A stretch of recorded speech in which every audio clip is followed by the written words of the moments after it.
আমন্ত্রণ বিশ্ব বাংলায়, সাথে আছি আমি ইমরান খান। শুরুতে সংবাদ শিরোনাম। চলতি অর্থ বছরে প্রথম মাসে 227 কোটি 60 লাখ ডলার রেমিটেন্স পাঠিয়েছে প্রবাসী বাংলাদেশিরা। প্রতিদিন গড়ে এসেছে $9.5 কোটি।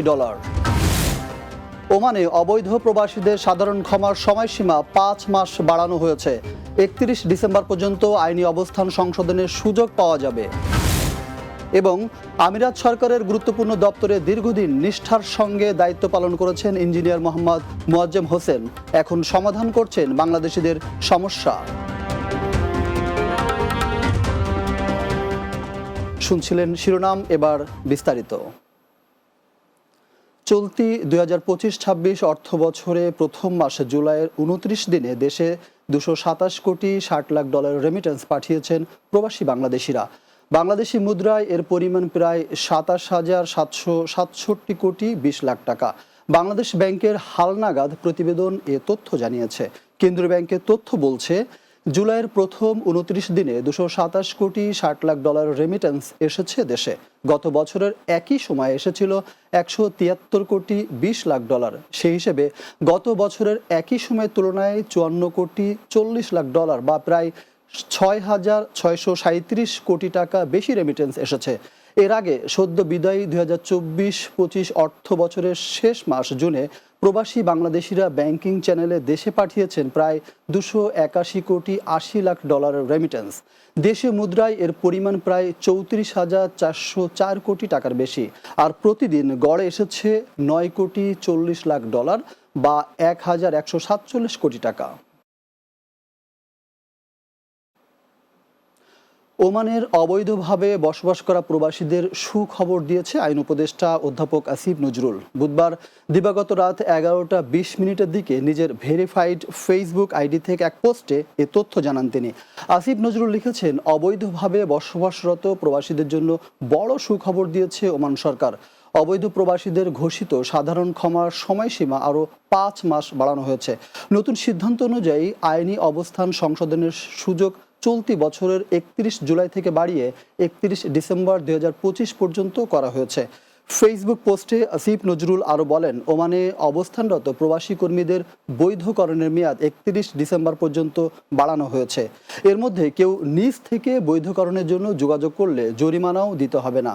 যাদের বৈধ কাগজ নেই তাদের এ সুযোগ গ্রহণ করার অনুরোধ করছি। প্রয়োজনে বাংলাদেশ দূতাবাসের সঙ্গে যোগাযোগ করুন।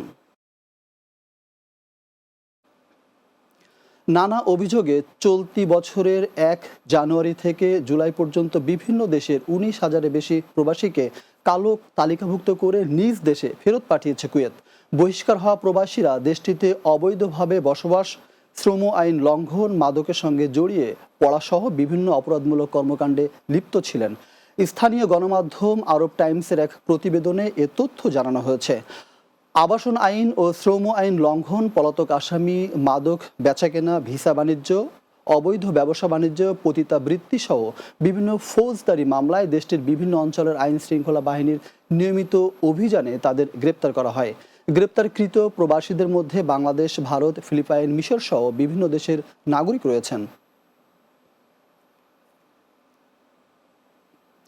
কুয়েতে বাংলাদেশ দূতাবাসের উদ্যোগে যথাযোগ্য মর্যাদায় পালিত হয়েছে রেমিটেন্স যোদ্ধা দিবস 2025। কুয়েত প্রতিনিধি আহ জুবেদ জানান, বুধবার মিছিলাস্থ বাংলাদেশ দূতাবাস প্রাঙ্গণে এ আয়োজন করা হয়। এতে সভাপতিত্ব করেন রাষ্ট্রদূত মেজর জেনারেল সৈয়দ তারেক হোসেন। অনুষ্ঠানে বিশেষ অতিথি ছিলেন দূতাবাসের কাউন্সিলর ও দূতালয় প্রধান মোহাম্মদ মনিরুজ্জামান, প্রতিরক্ষা উপদেষ্টা ব্রিগেডিয়ার জেনারেল রাকিবুল করিম, শ্রম মিনিস্টার আবুল হোসেন, ভিসা ও পাসপোর্ট বিভাগের কাউন্সিলর মোহাম্মদ ইকবাল আক্তার, তৃতীয় সচিব আব্দুল লতিফ ফকির এবং সোনালী ব্যাংকের প্রতিনিধি লুৎফর রহমান সহ অন্যান্যরা। এ সময় প্রবাসী বাংলাদেশিদের কঠোর পরিশ্রম ও ত্যাগের প্রশংসা করে রাষ্ট্রদূত বলেন, প্রবাসীরা নীরবে বাংলাদেশের জন্য কাজ করে যাচ্ছেন। তাদের পাঠানো রেমিটেন্স দেশের অর্থনীতিতে বড় অবদান রাখছে।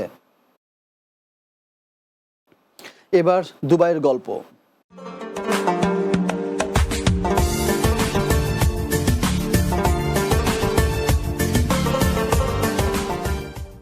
দীর্ঘ 30 বছরের বেশি সময় আমিরাত সরকারের গুরুত্বপূর্ণ দপ্তরে দক্ষতা ও নিষ্ঠার সঙ্গে দায়িত্ব পালন করেছেন ইঞ্জিনিয়ার মোহাম্মদ মোয়াজ্জেম হোসেন। কর্মজীবনের অভিজ্ঞতা ও সততা দিয়ে তিনি যেমন হয়েছেন একজন সফল প্রশাসক, তেমনি প্রবাসী কমিউনিটির সেবায় নিয়োজিত একজন সংগঠকও। বর্তমানে তিনি আমিরাত সরকার অনুমোদিত একমাত্র বাংলাদেশি সংগঠন বাংলাদেশ সমিতি UAE এর কেন্দ্রীয় কমিটির সভাপতি। দুবাই প্রতিনিধি শেখ ফয়সাল সিদ্দিকী ববির তথ্যচিত্রে সর্দার রাজীবের প্রতিবেদন। 1992 সালে বাংলাদেশ সরকারের বিদ্যুৎ উন্নয়ন বোর্ড থেকে প্রেরিত 28 জন ইঞ্জিনিয়ারের একজন হিসেবে দুবাই ইলেকট্রিসিটি অ্যান্ড পাওয়ার অথরিটিতে যোগ দেন ইঞ্জিনিয়ার মোহাম্মদ মোয়াজ্জেম হোসেন। দক্ষতা ও পরিশ্রমের ভিত্তিতে পদোন্নতি পেয়ে দায়িত্ব পান সিনিয়র ইঞ্জিনিয়ার, এরপর ডেপুটি ম্যানেজার হিসেবে। 2007 সালে তিনি যোগ দেন আবুধাবি ইলেকট্রিসিটি বিভাগে। সেখানে অপারেশনের ডিপার্টমেন্ট হেড এবং পরবর্তীতে ডিভিশনাল হেড হিসেবে টানা 16 বছরে দায়িত্ব পালন করেন। 2022 সালে সরকারি চাকরি থেকে অবসরের পর 33 বছরের অভিজ্ঞতাকে কাজে লাগিয়ে গড়ে তোলেন নিজস্ব প্রতিষ্ঠান পাওয়ার ইলেকট্রোমেকানিক্যাল কোম্পানি। বর্তমানে এই প্রতিষ্ঠানে কর্মরত আছেন প্রায় 75 জন ইঞ্জিনিয়ার সহ বিভিন্ন দেশের শতাধিক কর্মচারী। আমাদের কোম্পানির নাম পাওয়ার ইলেকট্রোমেকানিক্যাল কোম্পানি। তো আমরা এটা করি, যেটা কনস্ট্রাকশন করি, মানে আমরা ইকুইপমেন্টসগুলো পারচেজ করি ম্যানুফ্যাকচারিং কোম্পানি থেকে। এই ইলেকট্রিক্যাল ইকুইপমেন্টগুলো পারচেজ করি, এই সাবস্টেশনগুলো আমরা তাদেরকে ইনস্টলেশন করে দিই, কনস্ট্রাকশন করে দিই, এই টেস্টিং কমিশন করে আবার লাইন সার্ভিসে দিয়ে দিই বিদ্যুৎ চালুর জন্য। আমাদের এখানে মোর দ্যান 75 ইঞ্জিনিয়ারই আছে আর কি। আরো কর্মচারী, আরো লেবার আছে আমাদের, আরো কনস্ট্রাকশন সাইড ইকুইপমেন্টস আছে। এদিকে বাংলাদেশ সমিতি UAE এর ব্যানারে বর্তমানে কারিগরি প্রশিক্ষণ কর্মসূচি, আইনগত সহায়তা, নারী কল্যাণ কার্যক্রম, কমিউনিটি হেল্প ডেস্ক এবং নিয়মিত মেডিকেল ক্যাম্প চালু রয়েছে। অফিসিয়াল নেম হলো Bangladesh social and cultural organisation. এটা 1974 শেখ জায়েদের স্পেশাল ডিক্রিতে এটা আমরা পাই। আমাদের এখানে কিন্তু প্রচুর ভালো টেকনিক্যাল লোকজন আছে, ইঞ্জিনিয়ার্স আছে। আমাদের একটা লেডিস উইংস আমাদের নতুন অ্যাপ্রুভাল নিয়েছি আমরা, এবং একটা ইঞ্জিনিয়ারিং উইংস আমরা একটা অ্যাপ্রুভাল নিয়েছি এখানে। তো দুটো উইংস নেওয়ার অর্থ হলো যে যারা নতুন ইঞ্জিনিয়ার আসছে তারা কিন্তু এদের সম্বন্ধে কিছু জানে না, চাকরি পেতে অনেক কষ্ট হয়।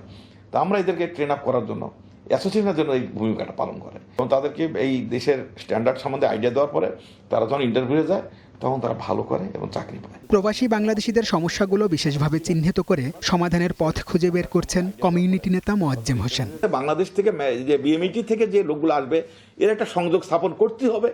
তাদের যাচাই বাছাইটা অত্যন্ত অ্যাকুরেসি মেনটেন করতে না পারে বাংলাদেশ থেকে।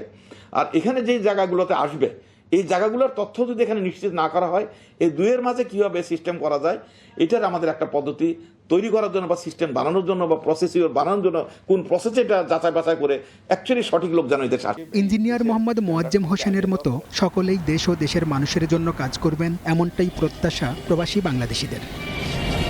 সর্দার Rajib, Bangla TV, news desk. বিশ্ব বাংলায় নিচ্ছে একটা বিরতি। ফিরে আসার পর অন্যান্য সংবাদের সঙ্গে আরও যা থাকছে। মালয়েশিয়ায় এক বাংলাদেশি ব্যবসায়ীকে অপহরণ মামলায় 7 জন কারাগারে। অপহরণকারী 2 জন বাংলাদেশি, 5 জন মিয়ানমারের নাগরিক।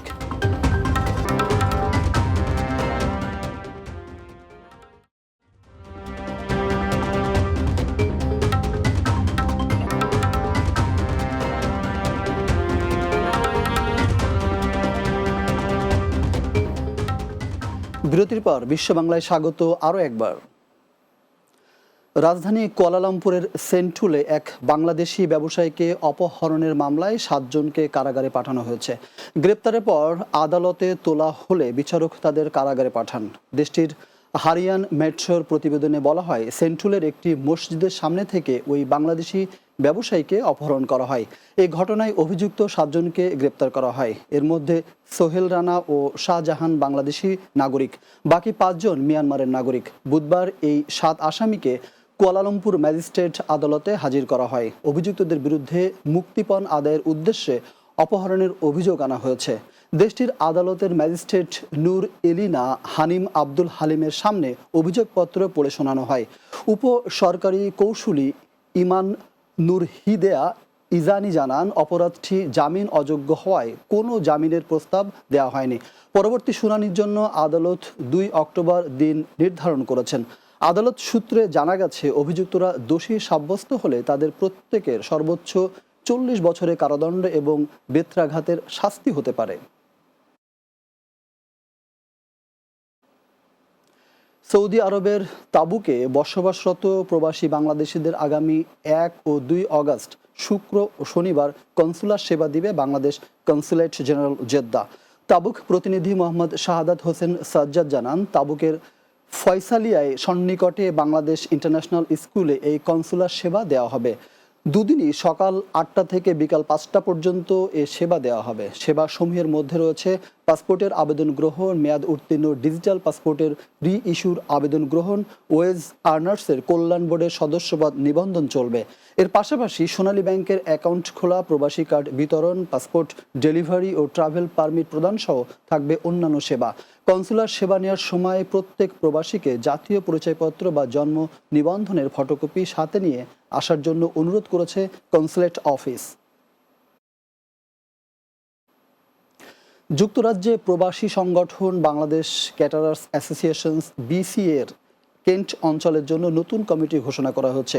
লন্ডন প্রতিনিধি ফজলুল হক জানান, কেন্টের বেগজলিহিতের একটি রেস্তোরাঁয় এই নির্বাচন অনুষ্ঠিত হয়। এ সময় জাকির চৌধুরীকে সভাপতি ও টিপু চৌধুরীকে সাধারণ সম্পাদক করে নতুন কমিটি করা হয়। এছাড়াও কমিটিতে আব্দুল মুহিত সাবুলকে কোষাধ্যক্ষ, সাইব ইসলামকে সাংগঠনিক সম্পাদক, জয়নাল আবেদিন ও মগদাদ খানকে সহসভাপতি, মুহি আহাদকে যুগ্ম সাধারণ সম্পাদক, জামাল আহমেদকে যুগ্ম কোষাধ্যক্ষ, আশ মিয়াকে প্রচার সম্পাদক এবং সাইফুজ্জামান সুমনকে প্রশিক্ষণ সম্পাদক নির্বাচিত করা হয়েছে। গোল্ড ডাস্ট মিডিয়ার সারিয়া খাতুন ও BCA এর NEC সদস্য সাইফ ইসলামের পরিচালনায় নির্বাচনের সার্বিক তত্ত্বাবধানে ছিলেন MD ফজল উদ্দিন, আব্দুল সুলমান জেপি ও সৈয়দ হাসান আহমেদ। এ সময় নিরপেক্ষতা ও পেশাদারিত্ব বজায় রেখে সংগঠনকে এগিয়ে নেওয়ার প্রত্যাশা ব্যক্ত করেন সবাই। আমরা আশা করতেছি যে ইন্ডাস্ট্রিকে সার্ভাইভিং মোডের মধ্যে ইন্ডাস্ট্রিটা আছে, তো সেটাকে যাতে আমরা ভ্যালুয়েট করতে পারি। বাংলাদেশ ক্যাটারার্স অ্যাসোসিয়েশন কাজ করতেছে আমাদের মেম্বারদের জন্য, আমাদের এই কারি ইন্ডাস্ট্রির জন্য। কেন্ট রিজনের প্রেসিডেন্ট, সেক্রেটারি এবং the team, whole team, the dynamic team, তাদের যাত্রা আরো সুন্দর হোক, সফল হোক, তার জন্য আমরা দোয়া করি। ঢাকার মাইলস্টোন স্কুল অ্যান্ড কলেজে প্রশিক্ষণ বিমান বিধ্বস্ত হয়ে বহু মৃত্যুর ঘটনায় গভীর শোক জানিয়েছে লন্ডনে অবস্থিত বিভিন্ন দেশের কূটনৈতিক মিশন। মর্মান্তিক এই দুর্ঘটনায় নিহতদের স্মরণে এবং তাদের পরিবারের প্রতি সহমর্মিতা জানাতে 23 ও 24 জুলাই লন্ডনের বাংলাদেশ হাই কমিশনে শোক বই খোলা হয়। শোক বার্তা পাঠানো দেশগুলোর মধ্যে রয়েছে সৌদি আরব, তুরস্ক, Qatar, Bharat, Pakistan, Brazil, Spain, Sri Lanka, Malta, Honduras, Poland, Hungary, Trinidad ও Tobago, Guatemala, Greece, Mexico, Azerbaijan, Colombia, Ghana, Bahrain, Maldives, Togo ও আলজেরিয়া। এছাড়াও কমনওয়েলথের ডেপুটি সেক্রেটারি জেনারেল এবং ইন্টারন্যাশনাল ক্রাইসিস গ্রুপও শোক ও সহমর্মিতা জানিয়েছে।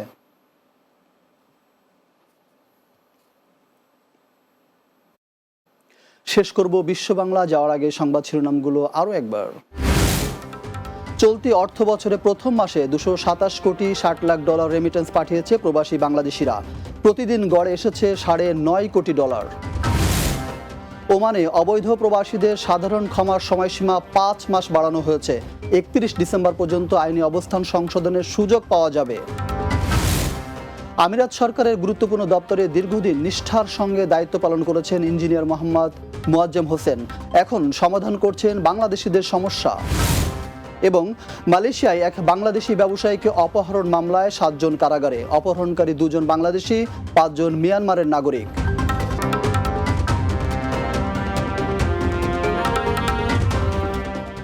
এই ছিল বিশ্ব বাংলায়। এতক্ষণ সঙ্গে থাকার জন্য ধন্যবাদ সবাইকে।